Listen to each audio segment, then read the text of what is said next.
make up the difference on the grocery bill of a poor person in front of him. Elsewhere, no doubt, a man was inserting a finger into his own rectum as he masturbated.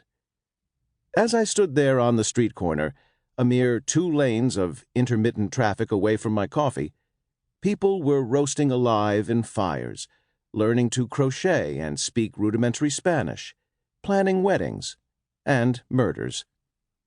The earth continued to plunge through the universe at an inconceivable speed, and upon it I waited in vain for the crossing signal to change, tongue cleaving to the roof of my mouth as I dehydrated slowly, thighs stiffening with the cold, a modest awe at the vagaries of creation blossoming in me as it did most days, these days.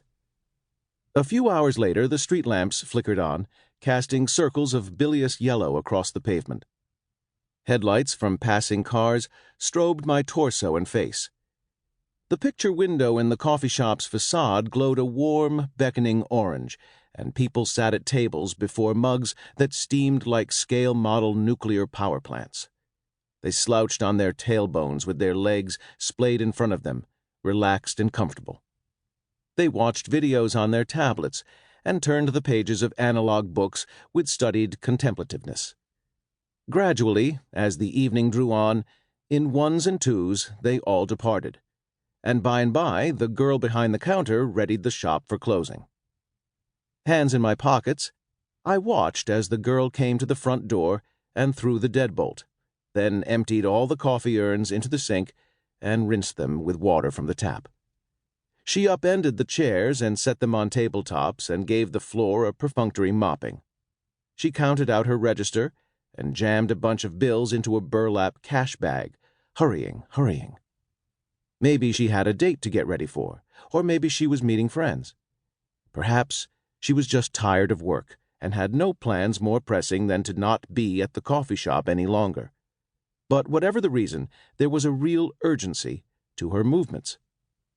I shivered. I looked at my watch, then again at the crossing signal.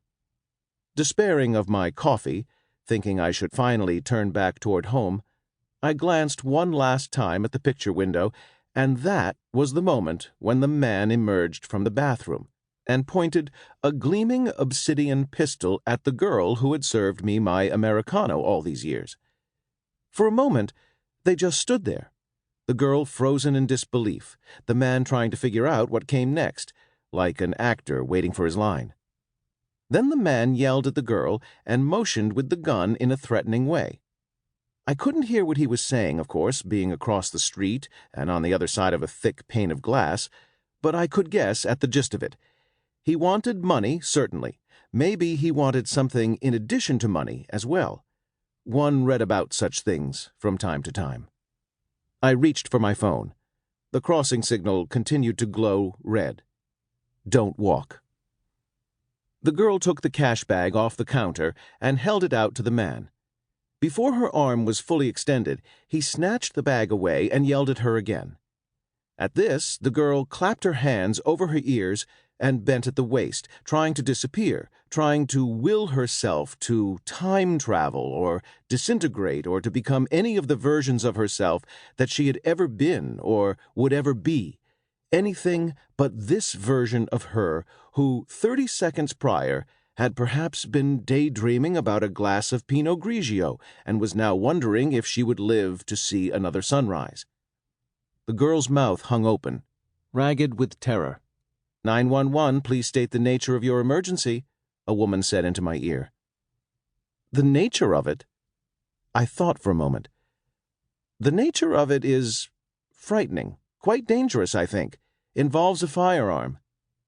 Sir, do you have an emergency you want to report? Thank you for rephrasing, I said. That's much easier to answer. Yes, there is a man holding a barista up at gunpoint. And where are you, sir?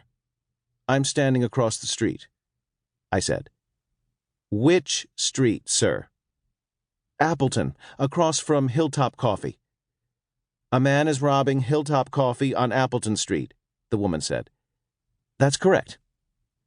The man motioned toward the cash register, and the girl moved past him, careful to keep as far from the gun as possible.